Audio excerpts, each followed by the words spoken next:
Ciencias de la Salud 2. Vamos a darle, pues así que la bienvenida a este curso. ¿Qué vamos a ver en este curso? Bueno, vamos a ver todas esas ramas de la salud o vamos a ver ya un poquito lo que es el problema de salud en cuanto a sociedad. Ya no vamos a ver tanto a un individuo, ya no vamos a estar hablando como de su corazón, de sus pulmones, no, ya vamos a hablar del individuo en sociedad.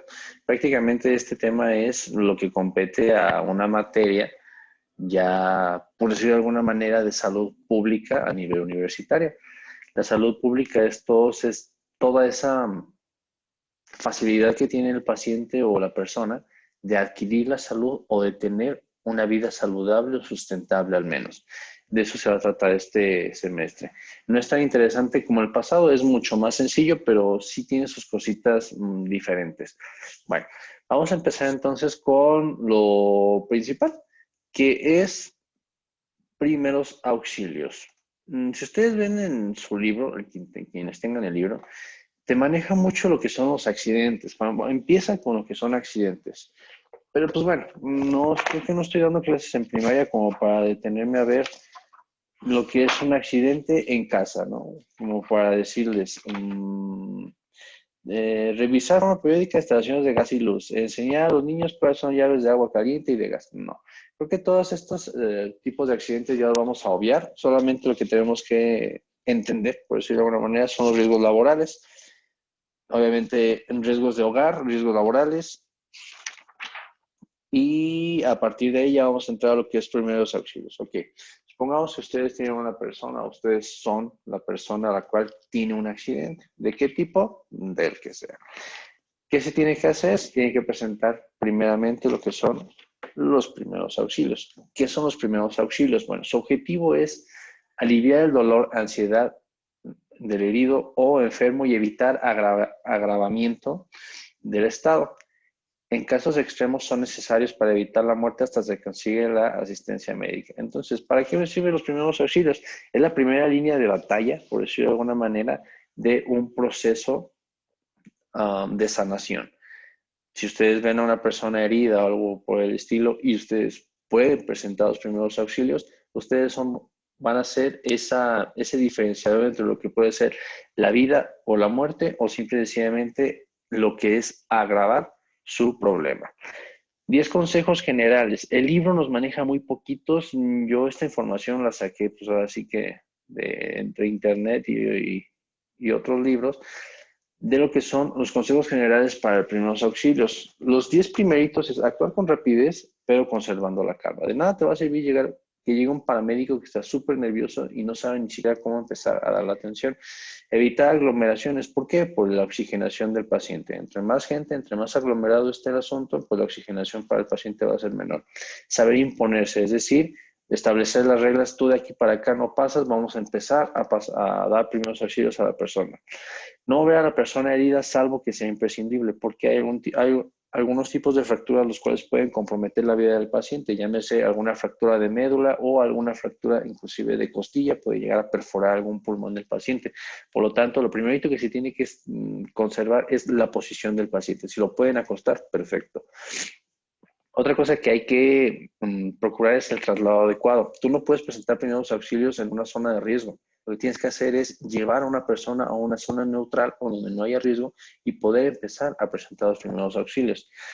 Tiene que ser un traslado adecuado. Como norma general, no inmovilizar el accidentado y si tuvieras que hacerlo, moverlo en bloque. Es decir, si la persona se puede mover, si tú ves una persona que tiene el brazo fracturado, puede levantarse, ok, muévelo y retíralo de la zona de riesgo. Si tú ves una persona totalmente inconsciente y no sabes qué está pasando, tienes que inmovilizarlo, puedes ir de alguna manera empaquetarlo y moverlo en bloque. No dar al herido de beber, comer o medicar, porque no sabes si tiene alguna perforación intestinal, estomacal o de algún otro tipo. Es por eso que aquí en México está que dicen que, ay, se asustó y tuvo un accidente y se asustó, ay, dale un bolillo. Eso está muy mal, porque no sabes qué puede estar pasando a nivel estomacal o en algún aparato sistema. Tranquilizar al herido, mantener al herido caliente, ¿por qué? La hipotermia puede llegar a causar algún tipo de shock, entonces siempre tienes que mantener al herido no caliente, pero sí a temperatura.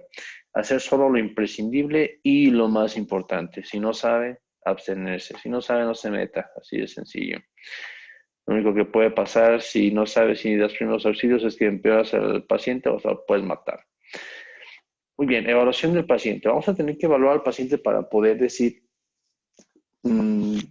por decir de alguna manera, te pasa en algún restaurante, algo está sucediendo, tienes que valorar al paciente y darle la información correcta a la ambulancia para que él llegue y sepa lo que se está afrontando. ¿Cómo vamos a empezar? Bueno, la valoración primaria del paciente tiene que ser, son varios puntos. El segundo punto es valorar la conciencia. Se va a preguntar a la víctima cómo está, cómo se encuentra. Tienes que esperar a que conteste, pellizcar levemente los hombros. ¿Para qué? Para que haya alguna reacción. Seguir la conducta anterior. En caso de muerte, llamar a servicios de emergencia cuanto antes. Una manera rápida de valorar la conciencia es determinar si responde o no. ¿Cómo vamos a determinar esto? Pues vamos a ponerlo, por decirlo de alguna manera, vamos a probar a nuestro paciente o a la persona que está en urgencia. Tiene que estar en el estado de alerta. ¿Está despierto? ¿Está hablando? Perfecto, eso es número uno. El estado verbal. ¿Responde al llamado cuando alzamos la voz y lo llamamos ¿cómo estás? Sí. ¿Por qué? Porque tiene un sentido de percepción. 3. Dolor. ¿Responde al dolor? ¿Lo pellizcamos? ¿Reacciona con gestos o gruñidos? Perfecto. Tiene conciencia. Número 4. Inconsciente. No responde. Tú tienes que darle a la ambulancia uno de estos 4 puntos, dependiendo cómo se encuentra el paciente. Ahora, para que me entiendan ustedes, esto no es, los primeros auxilios no son los que llega y, por decirlo de alguna manera, presta la ambulancia después de un accidente.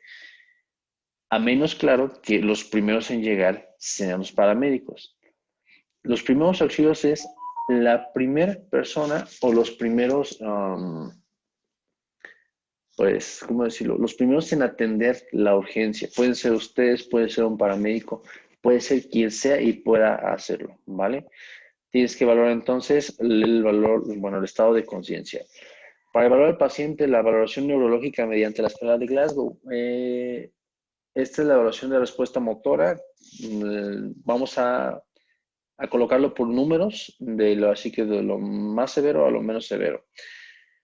Tiene los ojos abiertos, punto número 1. Solo al estímulo doloroso, número 2. Al estímulo verbal, número 3. De manera espontánea, número 4. Esto es cuando ya tiene una severidad y está comprometido la situación neurológica del paciente o de la persona herida. La respuesta verbal, sin respuesta, número 1. No comprensible, número 2. Es decir, un balbuceo. La incoherencia número 3 puede contestarte bien, pero no puede estar situado en tiempo y forma el paciente, por decirlo de alguna manera. Habla desorientado, es decir, puede estar bien, pero simplemente no está entendiendo qué está pasando. Y habla orientado es al punto, no hay ningún problema. La respuesta motora igual, la vamos a clasificar del 1 al 6, sin respuesta, extensión ante estímulo. Las extensiones ante el estímulo es cuando ustedes presionan algún tipo de ligamento para poder moverlo.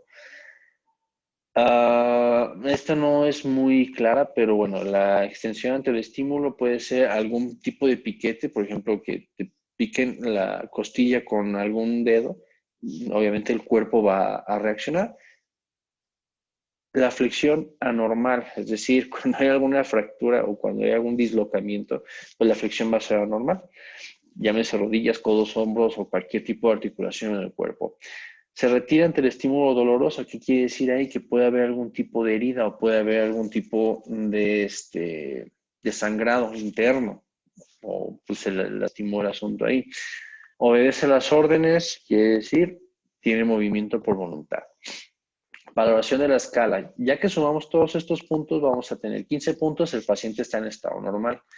De 15 a 14 puntos tiene un traumatismo generalizado, es decir, está normal, pero tuvo algún tipo de golpe del cual está afectando. De 13 a 9 puntos hay un politraumatismo, es decir, ya está más severo el asunto. Inferior a 9, el politraumatismo craneoencefálico grave, es decir, ya tenemos un golpe muy fuerte en la cabeza, al cual está impidiendo que su desarrollo neural o sus competencias, que sea competente para hacer todo lo que se le está pidiendo. Bueno, la valoración de la respiración, vamos a acercarnos a la boca del paciente, de la víctima, con la mejilla e intentaremos sentir el aliento a la vez que dirigimos la mirada al tórax. ¿Por qué? Puede que el paciente esté respirando pero el aire no esté llegando a donde tiene que llegar, que son los pulmones, al tórax. Si respira, sí se moverá. Es importante destacar que en el caso que exista respiración habrá falta explorar el pulso, ya que puede o no tenerlo. Es muy diferente lo que es la respiración a lo que es el pulso. Ahorita vamos a ver eso. Número 1, lo que tenemos que hacer es mirar el tórax, si se eleva o no. Si se eleva y baja, respira. Número 2, escuchar con el oído, escuchamos el sonido de la respiración. Número 3, sentir con los dedos índice y medio, sentimos el pulso carotidio a un lado de la tráquea de la víctima. Exactamente al lado de lo que es la tráquea vamos a sentir aquí una depresión. Ahí vamos a presionar de manera interna y ahí perfectamente se siente el pulso carotidio. Activar el sistema médico de emergencias o urgencias y valoración del pulso. Existen múltiples lugares donde buscarlo. Se dividen en 2 grupos. Aquí en estos 2 grupos es la central y la periférica. En lo que es la central estamos hablando directamente de las arterias o venas más grandes de nuestro cuerpo, que por ejemplo, como dice aquí, puede ser en la carótida, puede ser en la zona poplitea, por detrás de la rodilla y por detrás de la pierna y la rodilla, puede ser axilar, puede ser braquial, puede ser en muchos puntos en donde tenemos arterias o venas pues bastante grandes como para reflejar el pulso cardíaco. Y si hablamos de lo que no son las centrales, sino las periféricas, podemos estar hablando de cómo se refleja el pulso en algunas otras arterias o venas más pequeñas. E inclusive podemos estar hablando de lo que es una irrigación dérmica. Cuando ustedes presionan su mano y quitan el dedo, se ve ahí perfectamente cómo queda la manchita de la mano. Quiere decir que hay buena perfusión de las venas y arterias, y entonces quiere decir que sí hay un tipo de irrigación. Pero siempre lo ideal es hacer un tipo de exploración central, es decir, directamente a las venas o arterias más grandes del cuerpo.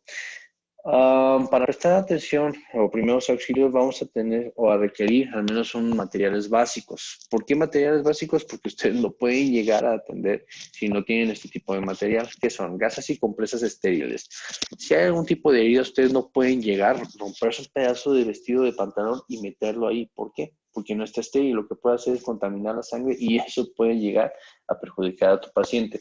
Vendas de 5 a 10 centímetros. ¿Por qué no más grandes o por qué no más pequeñas? Más pequeñas son muy inútiles. De 5 a 10 centímetros se pueden cubrir una zona bastante bien o puedes hacer inclusive un torniquete con ese tipo de vendas. Más grandes solamente se utilizan para hacer algún tipo de vendaje post-quirúrgico. Por ejemplo, las embarazadas hay que fajarlas con unas buenas vendas de 20 centímetros. ¿Por qué? Porque la amplitud me da para poder hacer una buena faja y distribuir la fuerza en en ese espesor de 20 centímetros. Agua estéril y jabón neutro, ¿para qué? Para poder lavar las heridas o lo que se tenga que lavar. Aquí esto de agua estéril podemos cambiar inclusive por agua inyectable, que también es un tipo de agua estéril, o por solución fisiológica. Las soluciones antisépticas puede ser yodo, puede ser cloro de benzalconio, pueden ser muchos tipos, inclusive las más básicas, que es agua oxigenada, nada más agua oxigenada. Ojo aquí, el alcohol no es un antiséptico de primera elección. El alcohol sí te va a desinfectar, pero es muy fuerte para el cuerpo. Lacera demasiado, es muy astringente. Entonces aquí lo ideal es agua oxigenada o lo que es la iodopovidona, que lo conocen como lisodine, o el cloruro de benzalconio. Analgésicos y antipiréticos. Analgésico para el dolor, el antipirético es para si hay algún tipo de fiebre. Anticolinérgicos, si las mujeres, es más que nada para las mujeres, si hay algún tipo de cólico muy fuerte, los anticolinérgicos para eso funcionan. Antihistamínicos, si hay algún tipo de, ¿cómo se llama? De reacción alérgica. Esto nos funciona bastante. Antidiarreicos, pues el problema es de diarrea. Y obviamente para tomar lo que son los signos vitales vamos a necesitar estetoscopio, esfigmomanómetro, termómetro. Ya se implementa mucho lo que es el oxímetro y pues nada más el oxímetro. Eso es lo que faltaría ahí colocar. Signos vitales. Bueno, vamos a explicar esto de signos vitales. Aquí solamente les puse un ejemplo de lo que es la media. La media es el promedio, es decir, lo ideal para una persona adulta a partir de 18 años. Si ustedes me dicen, ay, es que mi hermanito tiene más allá de eso, bueno, repito, una persona de entre 18 a 45, 50 años. Ese es el rango de la normalidad. porque son las personas que más pueden llegar a tener accidentes, ¿vale? Presión arterial de 90 a 60 milímetros hasta 120, 80 milímetros de mercurio. Cuando ustedes expresan la presión arterial, tiene que ser los números al revés. Tiene que ser primero la alta y después la baja. Si ustedes dan primero la baja y al final la alta, quien sepa un poco de medicina te va a decir, tu paciente se está muriendo. ¿Va? O trae una taquicardia o trae una bradicardia muy fuerte. Tiene que ser primero el número alto y después el número bajo. La respiración, el promedio es de 12 a 18 respiraciones por minuto. El promedio es de 16. Pulsaciones de 60 a 100 latidos por minuto en estado de reposo. La temperatura, aquí, bueno, en palabras más coloquiales, son 36 grados Celsius. Es decir, los termómetros normales, al menos aquí en México, te va a marcar siempre en Celsius. ¿Va? El reflejo pupilar ante la luz tiene que presentarse. Recuerde que la pupila, entre más luz, más estrecha se va a hacer. Entre más oscuridad, más se va a dilatar. La coloración de la piel, esto también igual. Hay que hacer una presión en la piel para ver que hay pues la irrigación sea pertinente. Es decir, si ustedes presionan y no ven un tipo de irrigación, puede ser alguna señal de que la sangre no está llegando a esa parte del cuerpo. Y la oxigenación en sangre, pues bueno, ya está muy de moda ahorita por lo del coronavirus. Hay que revisar cuál es el porcentaje de oxigenación en sangre para pues ver si la persona está oxigenando correctamente todo nuestro cuerpo. Okay. La presión arterial, ¿cómo lo vamos a medir? Con el baumanómetro y el esfingomanómetro. La manga que te colocan, el estetoscopio y la válvula que se empieza a inflar. ¿Qué es la presión arterial? Ojo aquí, presión arterial y pulso son cosas muy diferentes. La presión arterial me va a medir la fuerza con la que se desplaza la sangre en las arterias y venas. Es decir, la resistencia que va a poner nuestra arteria o nuestra vena para que nuestra sangre se desplace. Entre mayor sea la resistencia que pone, obviamente la presión va a subir. Entre menor sea la resistencia, la presión va a bajar. Las pulsaciones es el número de veces que va a latir tu corazón por minuto, nada más. La frecuencia cardíaca no te dice tanto como lo que es la presión arterial. La presión arterial sí te puede dar algún tipo de indicios de algunos problemas. Puede ser algún tipo de arteriosclerosis, inclusive los triglicéridos altos, muchas cosas te las puede reflejar, ¿verdad? Entonces es muy diferente uno del otro. Pues bueno, muchachos, eso es todo en cuanto a lo que son primeros auxilios. Ya para la siguiente clase vamos a ver un poquito de lo que es RCP, que es reanimación cardiopulmonar, los valores de